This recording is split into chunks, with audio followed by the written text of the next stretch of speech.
So when you work with Swarovski crystals a lot, it's really helpful to know and understand how the packaging works, and so you can read it and know what you're getting.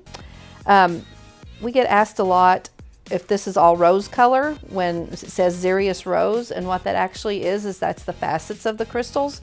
So these are all Xerius rose. So this is actually crystal AB in these, which I'll show you here in just a moment.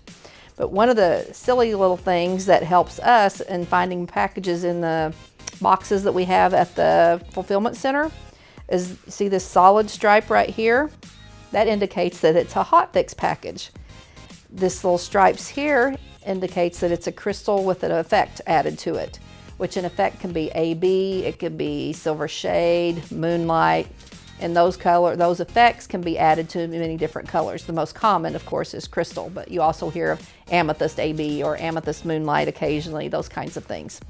And so this item here is the article number. So this is a 2078 Xerius Rose cut, and the size is SS20. And then this is a crystal stone, which 001 is the crystal number.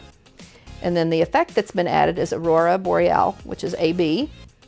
And it's silver foiled, which means there's a mirror type finish on the bottom of it so that you don't see all the way through it, because they also come unfoiled or transparent, and then you can see whatever you're applying them to, you can see that color or whatever you're applying them to through it. So this one is foiled. This one is hot fix, which means hot fix has a glue already on the back. So you heat that to apply it. And then right down here at the very bottom, it will show you the quantity. So 10 gross equals 1,440 pieces. And that's how you can tell what you're getting.